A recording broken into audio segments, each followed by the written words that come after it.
il est minuit.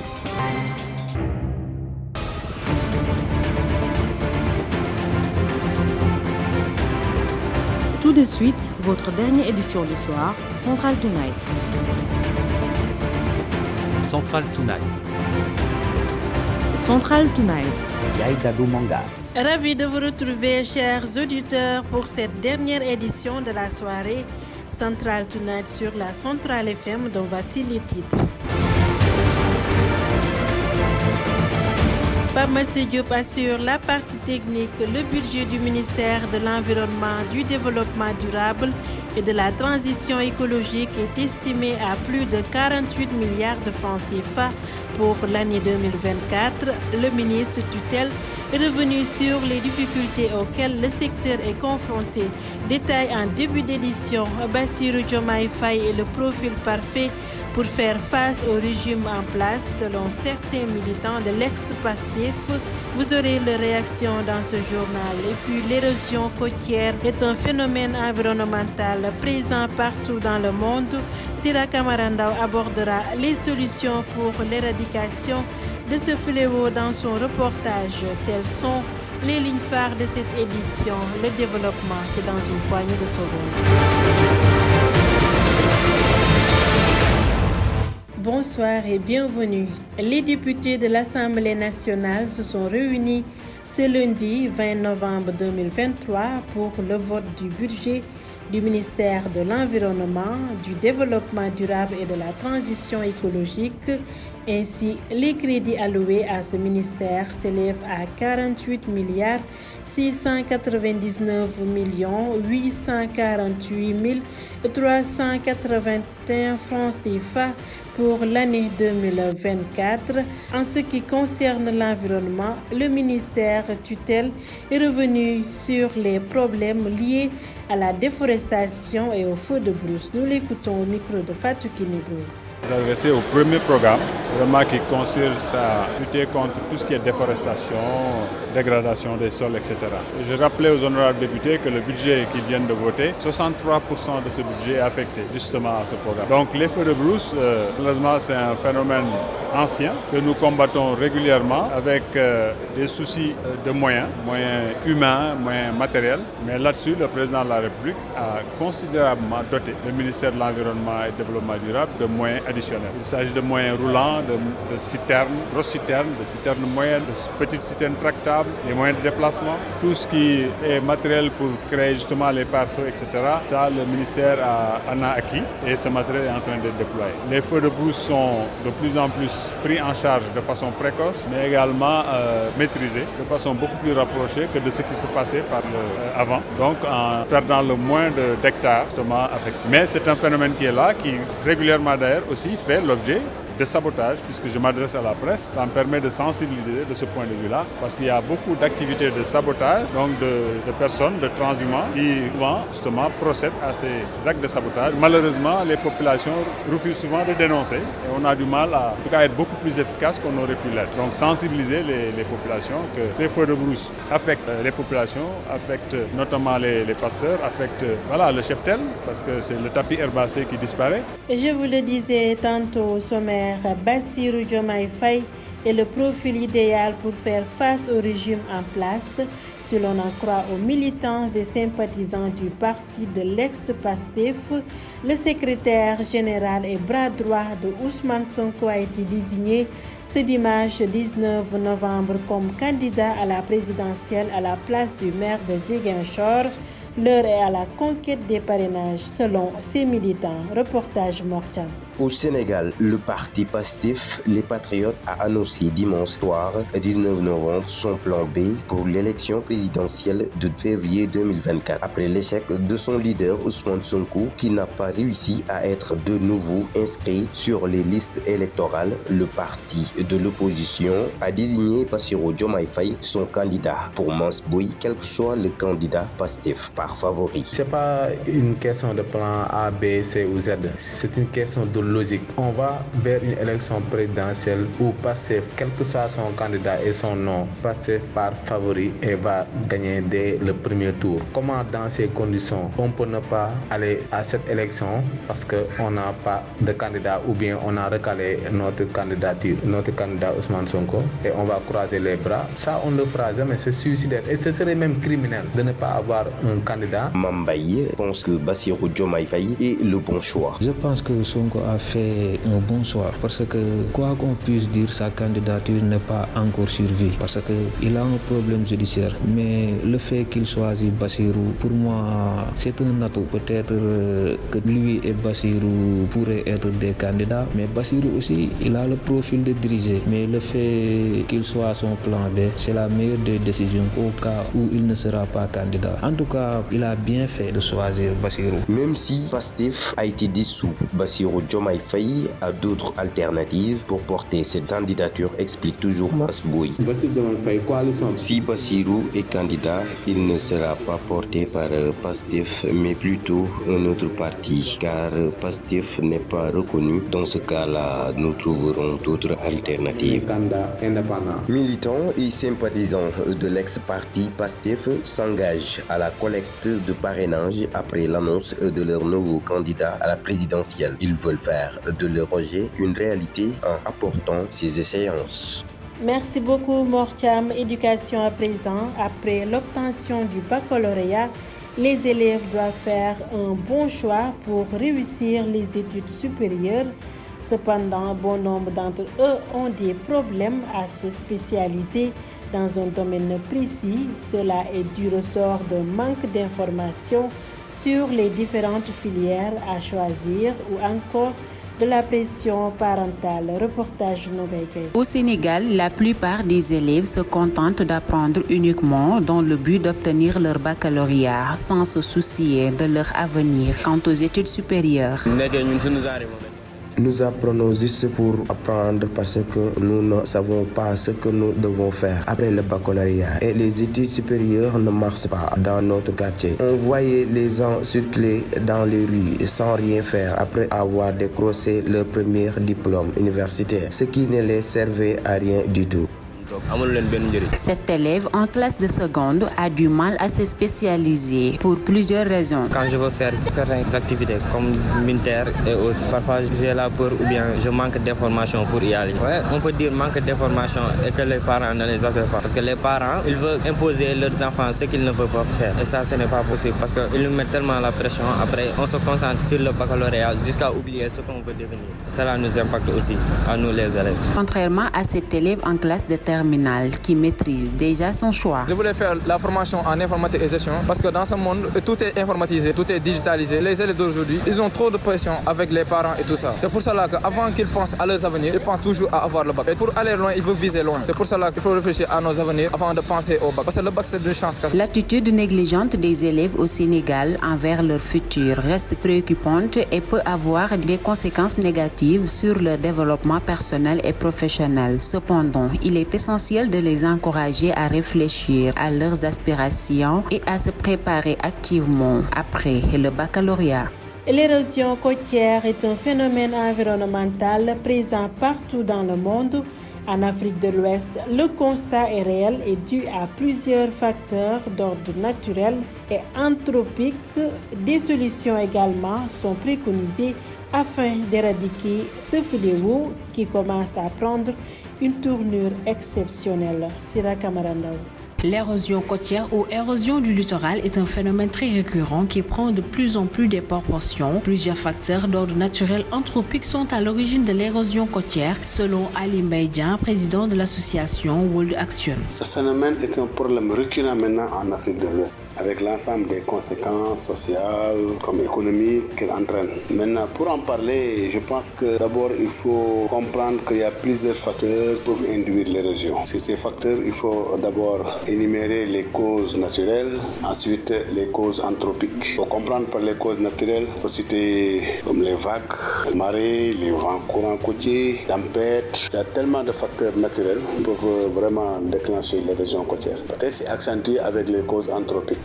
L'anthropisation est la transformation de l'environnement par l'homme pour comprendre le phénomène anthropique. Parmi ces facteurs anthropiques aussi, on peut citer comme exemple la construction des ports, construction d'épis, travaux de régulation des eaux pluviales, la pollution marine, le côtière. Des pistes de solutions sont possibles pour éviter la poussée de la mer. Parmi les solutions, on peut penser à la construction d'ouvrages de protection comme les infrastructures grises, qui généralement fait référence à la gestion de l'eau, mais aussi par des solutions dites douces en harmonie avec la nature. Et c'est une pratique qui est en train de bien marcher en Afrique de l'Ouest. Dans la langue de Barbarie, c'est visible les solutions douces. Mais en dehors de ces innovations, je pense que nous devons appliquer des solutions politiques et des solutions de réglementation, avoir une très bonne planification de l'aménagement territorial. L'application de l'interdiction d'extraction de sable marin et des promotions alternatives.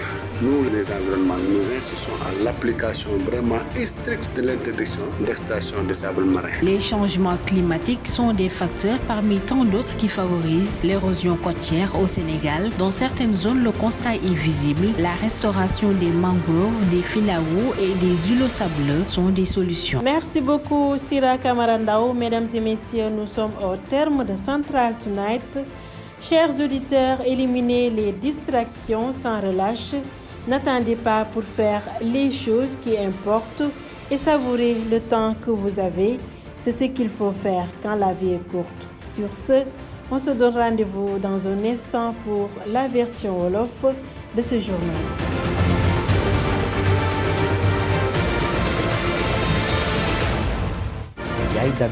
nekk ba tey ci kàddu gi mbokk yi gannaaw bañ leen nuyoo dal leen ak jàmm fii ci Central FM ci xibaar yu mujj yi ñu jukkil leen li fi gën a fës.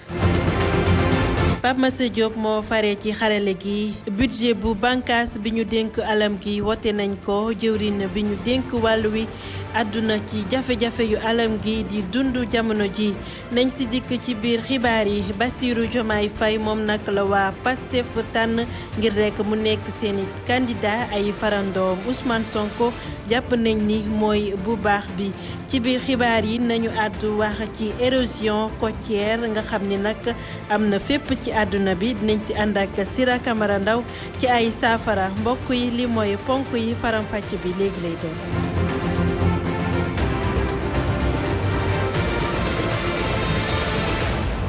jërë ngeen jëf ci teewlu bi ñi nga xam ne nag ñoo toogal askan wi ca pencum ndawi réew mi amaloon nañu ab ndaje niki tey ci altine bi ngir rek amal voté jëwrin bi ñu dénk alam gi ci noonu lañ ko jaglelee ay koppar yu tolloo ko $4.8 milliards ak lu tekk ci suñuy koppar ci atum 2024 la mu xamle jëmale ko ci alam gi nag mooy jamono ji dañuy am ay jafe-jafe li ko waral mooy àll yu bari dañoo yàqu te daay yee ko waral ñu teewlu ko ak Fatou Kiné Boy. bu ngeen seetloo interpellation yu ci bëri daal ci yenn jàqare yi ñuy daje lu mel na daay yi et cetera yooyu la député yi indi tey mën nañu wax ni c'était assez technique parce que li ñuy jànkonteel seen i gox la ñu indi fii te ñu ngi sant yàlla parce que li ci ëpp fekk na ñu jël ko en charge tey bu ngeen xoolee budget bi ca ñoom li ñu doon jooytu yëpp li ëpp ci budget bi ca lañ ko yóbbu lépp luy fonctionnement ministère bi weesuwul 0.2% ci suñu budget te budget bi yokku na de 9 milliards 900 quasiment de 26% ci at donc loolu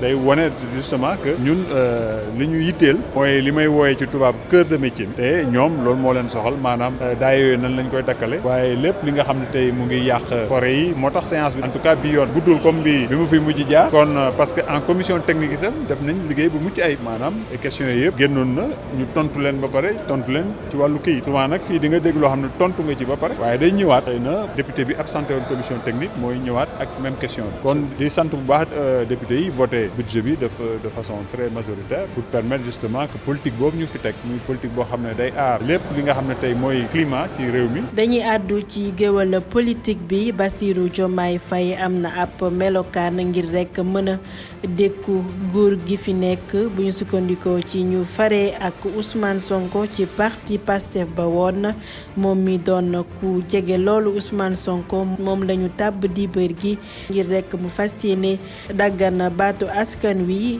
wuutu jaraaf bu Ziguinchor bi nekk foofe ca prison fi mu toll nii moom nag léegi nag dañuy door li nga xam ne mooy parrainage yi Mor Thiam reportage. Bassirou Diomaye Faye niki démb ci dimanche bi la waa Pastef xamle ne mooy seen plan B ci élection yi ñu dëgmal gannaaw ba Ousmane Sonko mënul inscrire ci liste électorale yi ñiy safoo bi les partis politiques nag di xamle ne Ousmane Sonko ki mu tànn rek kooku rek la ñuy topp Mass Boye di kenn ci ñoom. Ousmane Sonko su ne woon daalu Bassirou Diomaye Faye mu tànn ko ñun dañuy dem voter daal boobu élection législative ak ay maire dafa tànn ñeneen ñu dul Bassirou Diomaye Faye ñu bëree bëri ñooñu Sénégalais yi fal wax ma laa su tànnee benn nit kese Ousmane Sonko tànn benn nit tànnul ay nit mu tànn kenn ne voter leen ko xam nga fi carte gi mujjee. Mame Mbaye di xamle ne choix bu baax le maire Ziguinchor bi def. jàpp naa ne lu baax la def parce que moom gars yi jàpp nañ ne ñii nee nañ dina bokk ñii ne du bokk moom candidat mu ngi jiixi jaaxa dal mais le fait que mu choisir kii nii tamit benn atu la nit ñi xam sax maanaam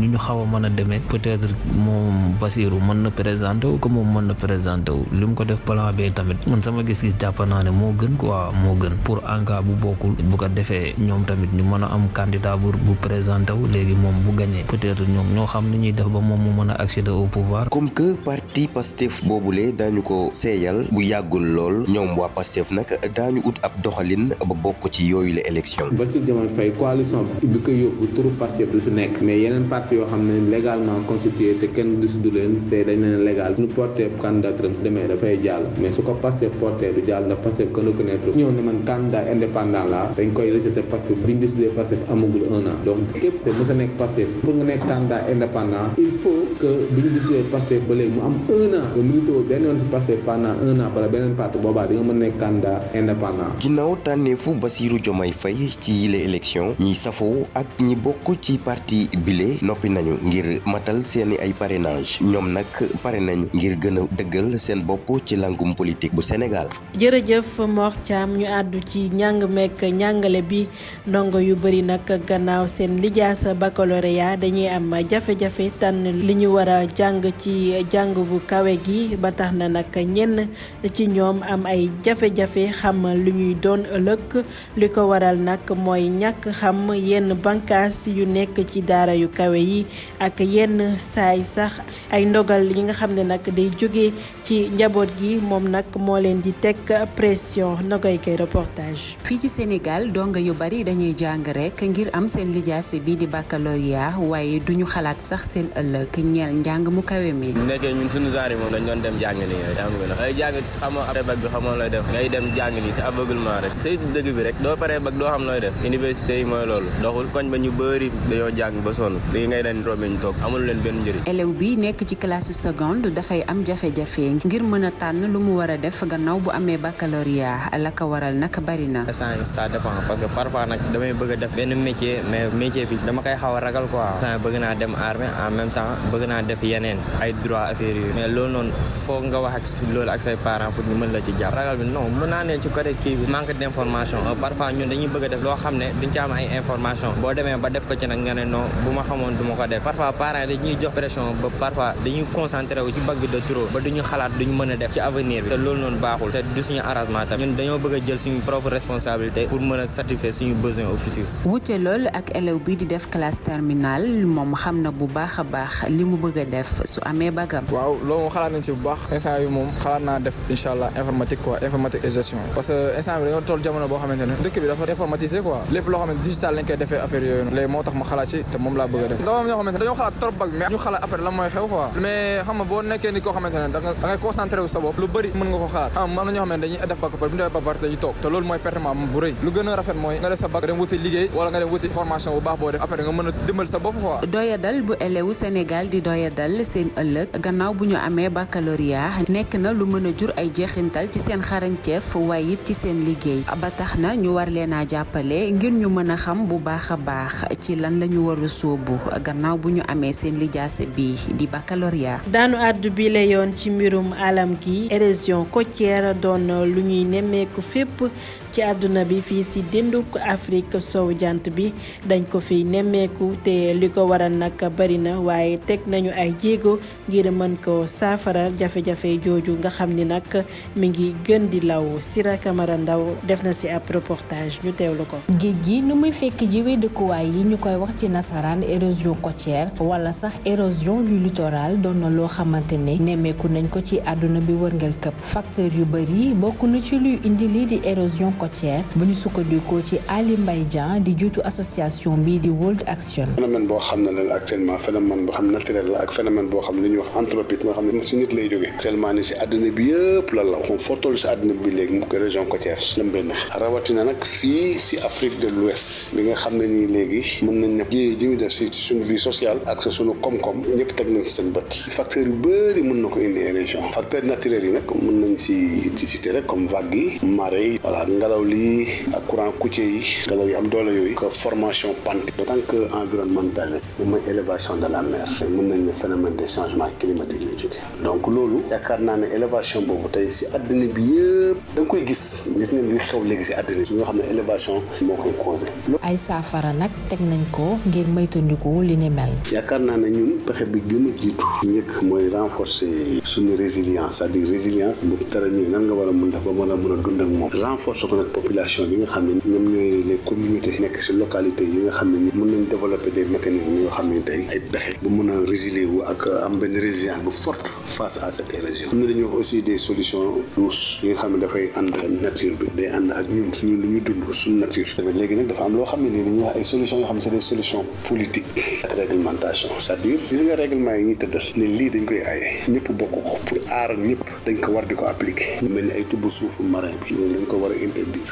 coppite jaww ji bokk na ci luy indi lii di érosion côtière fii ci réewum Sénégal nag ci diwaan yu bari dañ ko fi nemmeeku sàmm lii di mangrove yi ak filao yi ak li ñuy woowee îlot sableux yi bokk na ci saafara yi ngir mën a moytandiku ci lii di érosion côtière. jërëjëf Sira Camara Ndaw mbokk yi lii moo fi nekkoon ci ay xibaar yaay daado manga moo nekkoon ci kaddu gi Pape Massa Diop fare woon ci xarale gi rédaction di leen jox dig daje ëllëg bu juróom-ñaari waxtu ci suba jotee di ngeen ànd ak Fatou Kiné Boy ci seen xibaar yi ci kàllaama nasaraan jërë ngeen jëf.